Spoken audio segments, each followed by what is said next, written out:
Tyler Morrison has been a forester in the Appalachian Mountains for 12 years. However, an incident he experienced in October 2023 forced him to quit his job and never set foot in the woods again. This is his testimony. I needed to tell someone about what happened to me.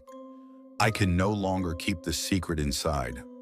Even after 3 months, I still hear those voices. The faces I saw are still vivid in my mind, and I constantly think about it. It all started on Saturday, October 14th, 2023. I arrived early for the morning shift, around 6 a.m. It was very cold, a typical Appalachian autumn. Fog enveloped the forest like a blanket. When I arrived at the station, there was a note left on the desk. It was from Jackson, the night shift officer. His handwriting was shaky. Tyler, there's a strange situation in Sector 9. 3 hikers signed in yesterday evening, but they didn't sign out this morning. Check it out, I have no signal there. Jay, Sector 9 is one of the most remote points in the forest. It's at the end of the Hazel Ridge Trail, almost at the Virginia border. Generally, no one goes there. Generally, no one visits because the road is difficult. The signs are faded and hard to see, and there is no cell phone signal. I slung my backpack over my shoulder and set off immediately. I drove my Jeep to the nearest parking spot, then continued on foot. The morning sun was filtering through the trees, but as I approached Sector 9, the light began to fade. As I passed through the trees, they were so densely packed that I had trouble walking. They were older and larger, mostly pine, oak, and chestnut trees. Some of them were centuries old. 2 hours later, I reached the start of the Hazel Ridge Trail. I checked the logbook. Jackson was right. 3 names. Sarah Mitchell, October 13, 2:30 p.m. David Park, October 13th, 2:30 p.m. Emma Rodriguez, October 13, 2:30 p.m. The exit column was empty. A strange feeling came over me. I'd been doing this job for 12 years. People can forget to sign out. But all 3 of them? And in a remote place like Sector 9? I checked my radio. No signal. Jackson was right. This was out of range. I immediately entered the trail. The first few miles were normal.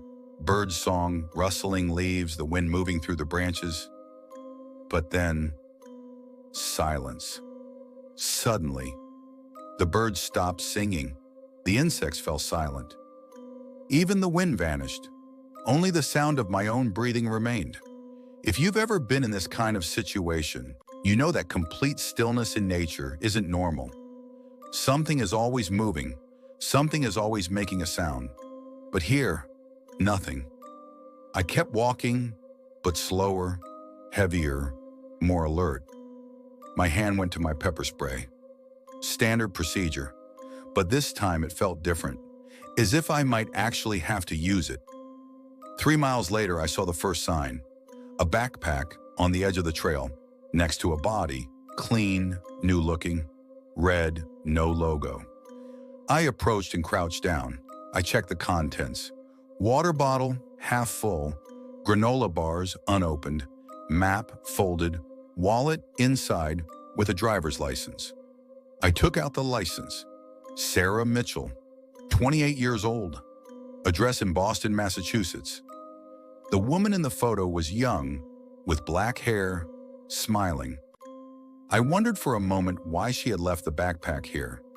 Because hikers never leave their backpacks behind, especially when they have water and food. But what was really strange was where the backpack had been left. Not right on the edge of the trail, but at the base of a tree, as if it had been carefully placed there. Not as if it had been dropped, but left. I picked up the bag immediately and continued walking. I was more careful now. My eyes scanned the path, the logs, every angle. After walking half a mile, I found the second bag. Blue, larger, men's style. Same contents inside. Food, water, map, and a wallet. David Park, 31 years old, from Seattle. Same situation, meticulously placed, not dropped. People don't leave their belongings like this even when fleeing in panic. My heartbeat quickened. 2 bags, 2 people. Where was the third, and where was Emma Rodriguez? I kept walking. The fog started to thicken. It was a strange fog.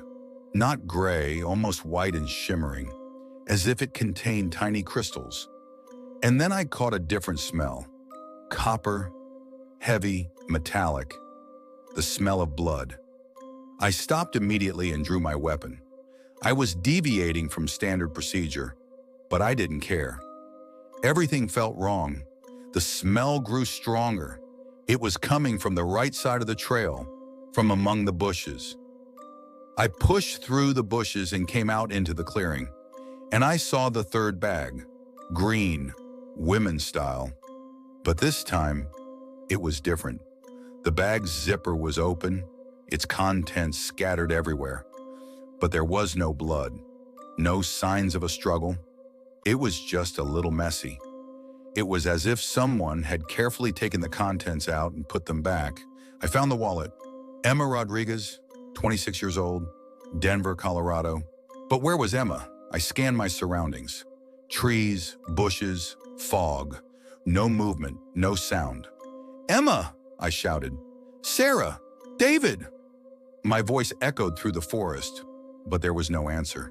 However, after waiting a moment, I heard a whisper, a very distant, very low whisper. I turned.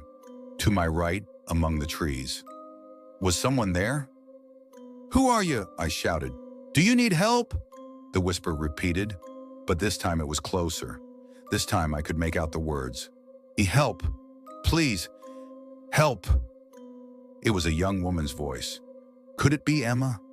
Holding my gun in front of me, I started to move forward. I moved slowly through the trees. The fog grew thicker, but now I couldn't even see 3 meters ahead. "Emma, is that you?" I asked. "Emma Rodriguez? Help me. I'm lost. Please." The voice was closer, right in front of me, behind a tree. I circled around the tree. No one was there, just the empty forest, fog, silence. But then I heard a voice behind me. "Tyler." I froze. She called me by name, but I hadn't said my name. I slowly turned around and saw her. A woman was standing across from me, tall and dark-haired. She looked like Sarah Mitchell, the woman in the driver's license photo. But something seemed wrong. Her face wasn't right. She was smiling, but the smile was too wide. Her eyes were unusually wide open, but didn't move. Completely still, not even breathing. "Sarah," I said carefully. "Sarah Mitchell?"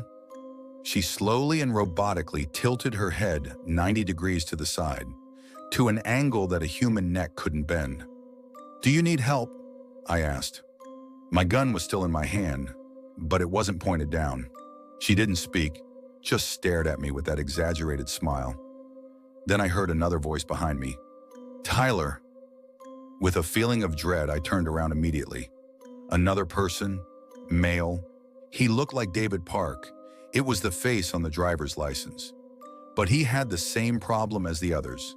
A very wide smile, very open eyes, but no movement at all.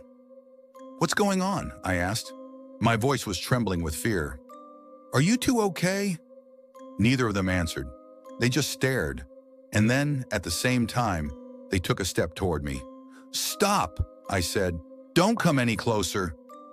Despite my warning, they didn't stop. They took another step forward, as if they were rehearsing a dance. I immediately stepped back, but bumped into someone behind me. As I turned around, I realized the person standing behind me was Emma Rodriguez, or someone who looked like her. The same broad smile, the same open eyes. Now all three of them were around me. They had formed a triangle. They had surrounded me. "What do you want?" I shouted. "I'm the forest ranger. I'm here to help you." Sarah, or whatever was Sarah, spoke, but the voice wasn't coming from her. It was as if it was coming from inside my head. "Join us, Tyler. So lonely, so long alone, not alone anymore, together with you." My heart felt like it was going to burst out of my chest. "You? Who are you?" I whispered. David answered, the same inner voice.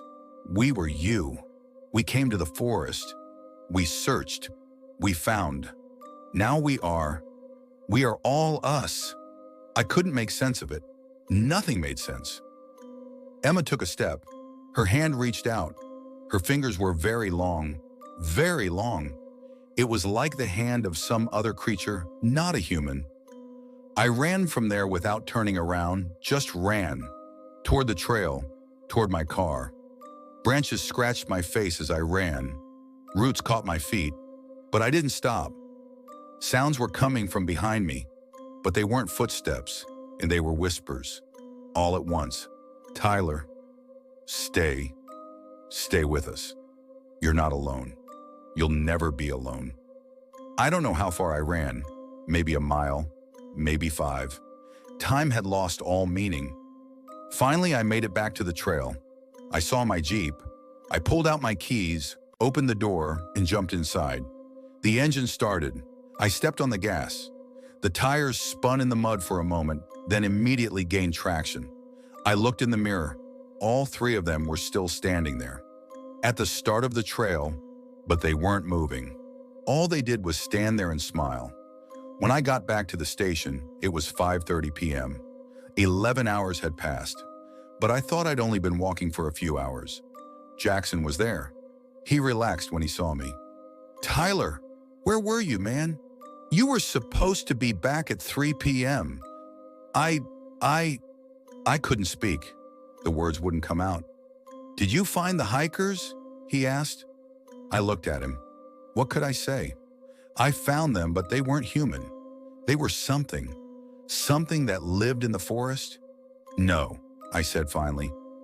I didn't find anyone, just backpacks. Jackson frowned. You found the backpacks? Should we call search and rescue? No, came out too quickly.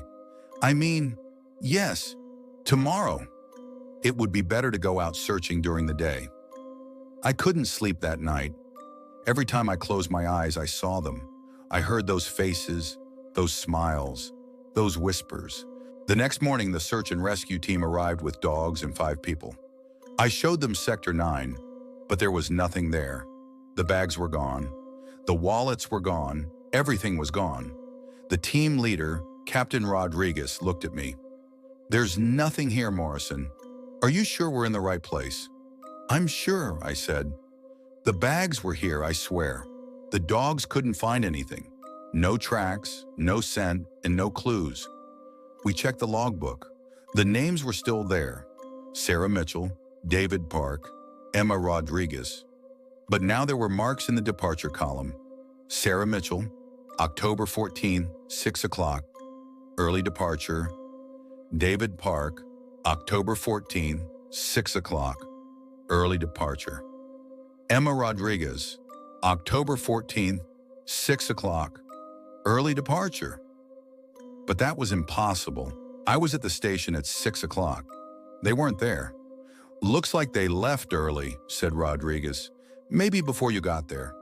But I knew. This was a lie. Someone had written it in the logbook. But who? And why? That night I heard the whispers again. In my house. In my bedroom. Tyler, come back. We're waiting for you. You're not alone. A week passed. I couldn't sleep at all. I even lost weight. My friends were worried about me. Then I got an email. Unknown sender. Do you remember us, Tyler? We remember you. Come back. We have something to finish with you. SM, Sarah Mitchell. But that's impossible. Whatever she was, couldn't send emails. Another one came. There's work to be done in the woods, Tyler. You belong there. You belong here. Come back. DP, David Park. One more. Very soon. We'll be taking you very soon. Be ready. ER. Emma Rodriguez. That same day, I resigned without explanation. I just left my badge and walked out. Now I live in Tennessee, in the city center, far from the greenery and trees. But I still see them in my dreams. Sometimes on the street, among people, with those smiles. And I know one day they'll come back for me. And I know one day they'll come back to take me. Because there's something in the forest, something old, something that existed before humans. And that thing is hungry, always hungry. Those who disappear don't really disappear. They turn into something. They become part of that entity, and now they want me. If you're reading this story, a warning to you. Don't go to the Appalachian Mountains, especially Sector 9, especially the Hazel Ridge Trail, because some places should not be explored and some things should not be found. I found them, and now they're finding me. Every night they get a little closer, and one day I'll smile too, that wide smile, and I'll whisper, Tyler, with you forever.